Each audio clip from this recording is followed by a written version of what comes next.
Today I'm just going to show you the tools and things you're going to need for canning and bottling. So next week, with any luck, I'll be able to get some peaches and can make a peach jam or something, so I can kind of walk you through some of that next week. But for today, I'll show you the tools, and so if this is something you're interested in starting doing, you have a week or so to buy your stuff, and I'll put some links in the comments below this video, and I'll show you some of the products I would recommend.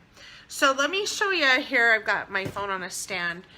I've got all my little tools out here. I wonder if I can set this. Oh, hey, look, I can. Okay, if I can get it to stop bouncing around. Okay, so let me show you all the tools. Now, these kits here, oh, and it's probably backwards. I didn't do the reverse thing. I'll have to do that next time. So this is a kit. You can buy kits like this. Hopefully you can see it and not a glare. This has all your basic tool sets. You can buy the kits, or you can buy these things individually, like at Walmart and things. I know Amazon has kits like this, and I'll link one in. This is my backup kit because seriously, and I can a lot. There's some of these things you don't want to be without. So these are the ones. This is my backup kit. These are the ones that I actually use, and they come in all different colors. I actually want to get a purple set one of these days, but these are like gold. Okay, this is your jar lifter. Okay, so it's got, oh, and it's been nice because it's been in my drawer. But this is a rubberized tip, and basically it just goes on there and you squeeze it and you can lift the jars, because when they come out of the water, they're going to be super hot. So this is seriously like gold. You have your funnel. It's made to fit the smallest size jar, and I'll tell you about the jar sizes here in a second. But I love the funnels. This is if you're doing, I mean, really for anything, the funnel is really handy. And then this is your magnetic grabber, and I'll show you. It's kind of cool. So you're gonna have these lids. So this is your magnetic grabber. When you're sealing your jars, you're going to put these lids in boiling water because it softens. See, there's the rubber on the outside here.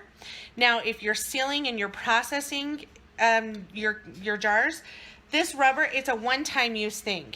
So you want to buy extras of these lids for down the road, but because these are something when you take it off, once the jar is empty, you're going to throw this away, keep the ring.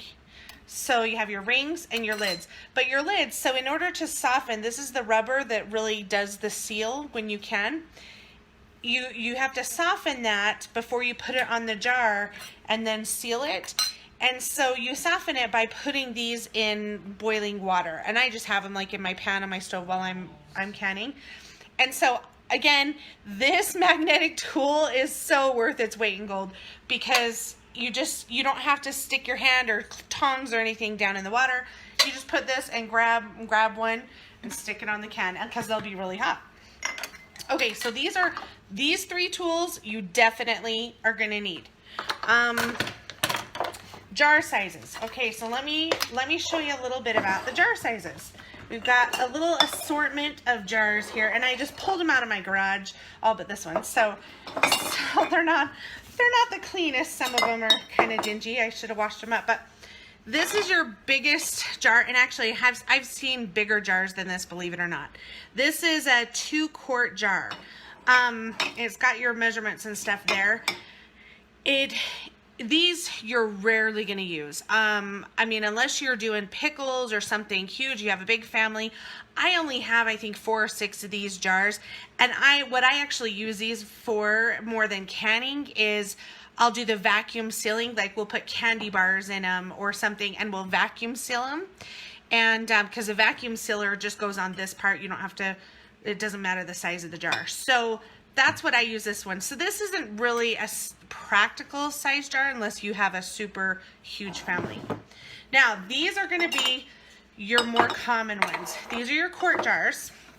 They're the same size, but do you see the lid difference? Let me put them side to side. So we have one is called this is a regular mouth jar. So their circumference, let me grab this lid out. Oh. This is the circumference of a wide mouth jar. That's what this one is. Wide mouth jar. It just means the opening is wider around, where this one tapers into the top. So you have like, there's the difference. This is the wide mouth versus, let's see if I can flip it around and show it. Anyhow, you have your regular mouth and your wide mouth. It doesn't matter which jar you use, the regular or the wide mouth.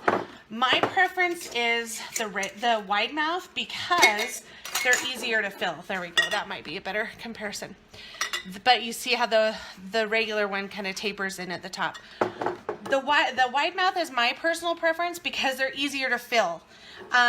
These ones, like especially if you're doing half of a peach or something like that, or your apples, the wide mouth are just easier to fill, and they're easier to access when you're out. You know, if you have a jar of peaches, this one you're shaking it to get them out of there sometimes, and the wide mouth they'll just pour right out. So other than personal preference, that's the only, you know, that's the only reason you choose one or the other. The jars, they're both quart jars, so that's not going to matter. Your next size down, these are your pint jars, and again, you have your wide mouth and your regular mouth. They're the same size. Again, it's just personal preference. I prefer the wide mouth. And actually in the pints, if you're doing jam, sometimes the regular mouth is a little bit better, you know, just for spilling or whatever, things like that. It kind of holds it in a little more. Again, just personal preference. So that's your pint jars. Then there is half pints. And that one's got a nice big watermark. These are actually both regular mouth, so I couldn't find a wide mouth pint or half pint. But these ones, even though they're different shape, this one's kind of a square jar where this is round. So the round one's just slightly taller than the square one. They're both half pints. So sometimes it can be deceiving on the different shapes of the jars, but these are the same size. The same amount is going to go in them. They're just, you know, one's round and one's square. So, and one's a little taller and one's a little shorter. But those are both half pints. And then you have jelly jars. Now this, look how cute this little thing is. It's so tiny. The jelly jars, I've never seen this. My sister-in-law gave me this last year for Christmas with honey from my brother's bees, but that's what's still in there. But this is called a jelly jar. It's basically half of a half pint. So you've got a quarter pint. So this one, it's got, or 4 ounces. Let's see, is this 4? This might only be 4 ounces. That's right. A pint is 2 cups. Okay. Let me tell you your measurements. So you have a half pint is 1 cup. A pint is 2 cups. A quart is 4 cups. Okay, those are the most these are the most common sizes. So this would be half a cup. Your jelly jars would be half a cup. Usually jelly jars, they're short and round. This little size, I love it because it looks like the big quart jars. It's just tiny. So it's kind of cute. I've never seen this size until she gave me one. But usually in the stores, you'll find the jelly jars and they're about this tall and they're just a little more round. And those are, like I said, you'd use for your jellies and things. We don't buy a lot of those just because there's 8 of us in our family and that would be like 1 meal worth of jelly. So we do most of our jelly in the quart jars. But that just depends on your family size. Then you have, we already talked about the seals and the rings. You're gonna, when you first buy jars, they come in cases of 12 and they will have the jar, the seal, and the ring. And those seals you can take out because they haven't been sealed. They're just on there and they might even pop off and kind of you'll hear an air compression or something. But those are okay to use because they haven't been heat sealed. The only time you can reuse these are if you do freezer jam, because with you never heat the rubber and so it doesn't mold to anything. So freezer jam, you can reuse these and you process them in a water bath or pressure cooker. You throw the lid away after the jar's empty because they're no good. The other type of lid you can get these are reusable lids. Now these are only good for freezer jam or storing, like if you were gonna store pasta that didn't necessarily need to be like pressure sealed, but just closed and in a container. But your freezer jam would work in this because that doesn't have to be pressure sealed, and just fridge. So that's the only thing these are useful for. They are kind of nice because they're reusable for that if you make a lot of freezer jam. Okay, so there's the jars and the tools. Slide them over, and hopefully I'm moving along so this doesn't take too long. This is your canner. So this is a water bath canning pan. I know mine's filthy dirty. Honestly, you're never putting food directly in the pan. It only ever holds water. So they get dusty and dirty from storage and things, and the way that it is, it's kind of hard to clean anyway. But so when I first saw these, I was like appalled at the inside. I was like, that's so gross. But the more I used mine became the same. So this may be shocking, but so this is hard water. That's all that's ever in there is water. So don't stress about how the inside of this pan looks. And when you have yours, eventually yours will look the same way. That's a good sign. This means you've been canning a lot. They come with these grates. So the grates here at the bottom it separates your jars. So it's got 7 spots around. So you got 6 around and then 1 in the middle. Okay. And that just kind of keeps your jars apart. You can also pull this little grate up. I don't know if you can see it there. So when you're my grandma used to do that. Now I rarely ever do this part because I just pull them right out of the water. But my grandma used to use this all the time. She'd pull them up and rest these on the edge, and so the jars were out of the water, and then she could use her grabber and pull them out. I just never do that. I just grab them out of the water. So, but that is an option you can do with this. But this is your water bath canner. I've heard of people using these as like a stock pot or soup pot or whatever. I mean, yeah, technically you could, but I don't. So, and then your other one, clear over here. Well, let me tell you real quick. So your water bath canner is going to work for your fruits and your jams. There's certain ways, and that's in one of the units that you can look up on the canning unit. It'll talk about there's some things you can process in a water bath canner. Any of your meats and your vegetables have to be done in a pressure cooker. So this is called a pressure canner cooker. It's different than just your pressure can. You might have like an instant pot or like, oh, I have a pressure cooking pot. No, it's not the same. This is a pressure canner cooker. They're kind of pricey. They're usually, I think, around $80 to $100 when you first buy them. Whereas the water bath over there, that probably is $17, $18, maybe $25, I'm guessing. They're a lot cheaper. But the pressure canner cooker, what it has is you have the gauge here. Mine's been stored in the garage, so it's nice and dusty. But you have, just like on your Instant Pot, this is where your steam valve comes out. You've got your lid. This pops up. If this is popped up, you know you got a lot of pressure built up in there. You don't take this off until this falls, and then you can take this off and you'll have a lot of steam come out there when you're bringing the pressure down. And this one, similar to the water bath, it's just got a little grate here in the bottom. This just keeps your jars off the very bottom of the pan so they don't get too hot and explode, or the glass doesn't break.